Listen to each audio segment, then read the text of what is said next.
Okay, this is a tutorial video. What I've got set up in here is a robo drill, very crude setup, but it's in the vertical position with Allen head set screws on both sides so we can simulate what you're going to be looking at on a robo drill.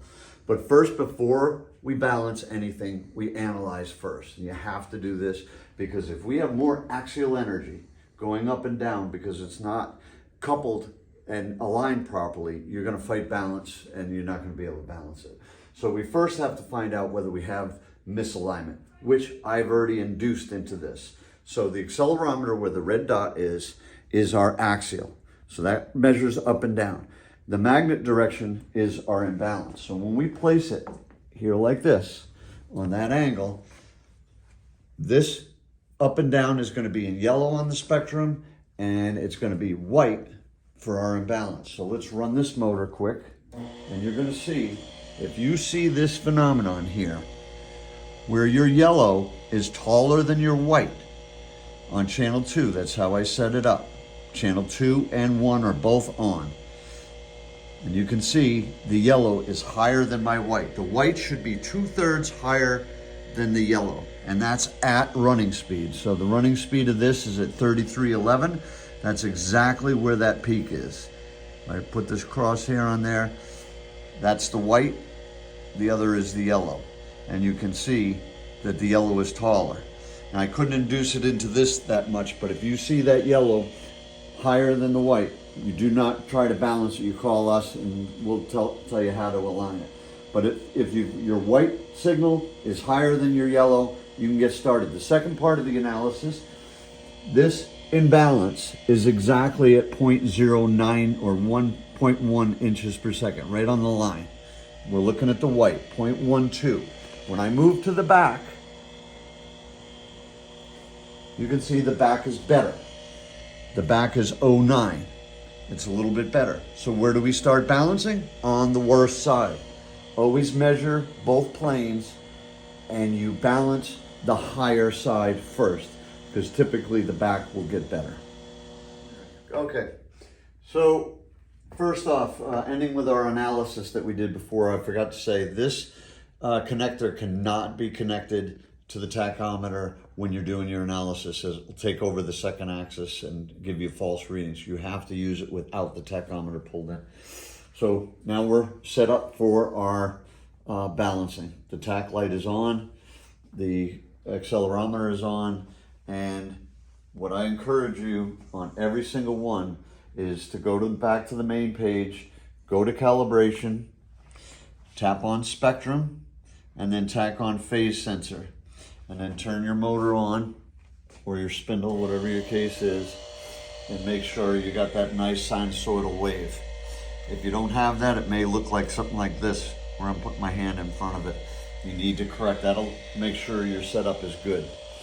So once you're done with your setup being good, go back to home and choose the single axis. And of course, like we did in our analysis video, we're going to start with the worst side first, which this is the bottom in this case. And what I've done for the counterclockwise, clockwise rotation, which this is running clockwise from the bottom, it's rotating this way.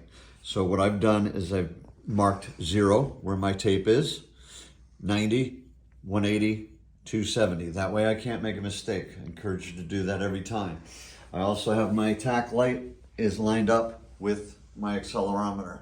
That doesn't have to be, but in most cases it makes it easier. Then when we come to the app, we want to make sure we put our 20 millimeter, which is the diameter from here to the correction holes. And I'm estimating that, and I'm sure I'm close at 20.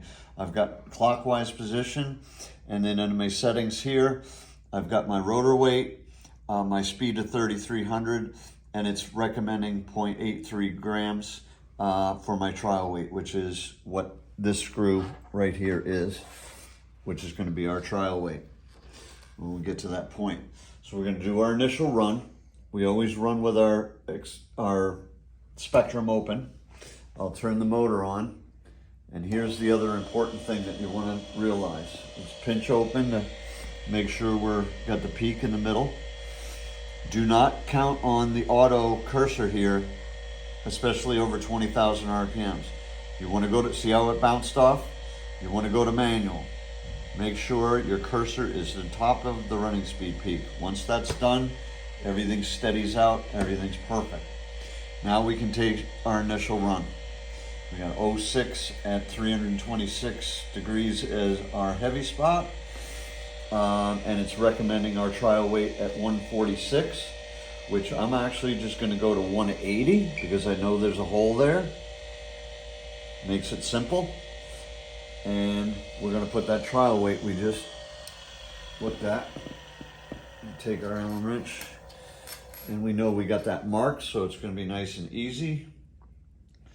We find our 180 hole, and then we're just simply going to put our trial weight in there. I say simply, everything's moving, but it's in.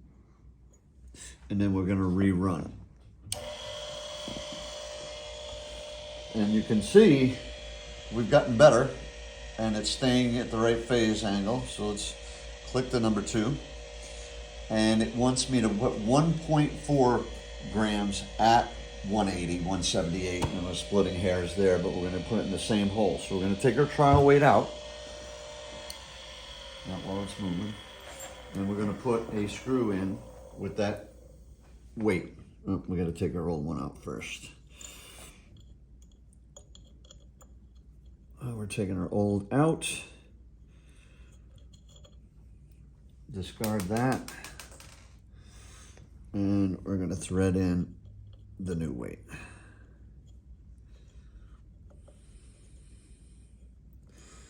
Once that's tight, we can do our third and final run.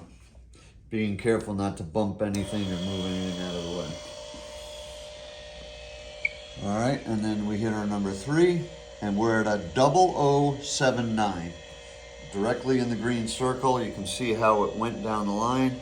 We are done. Then we can just hit our report button, pulls up our report, and we can add our stuff in, and all of our documentation of our balance job will be done. If you follow those procedures, especially checking the waveform of the tachometer before you start and follow the prompts, it'll work every time.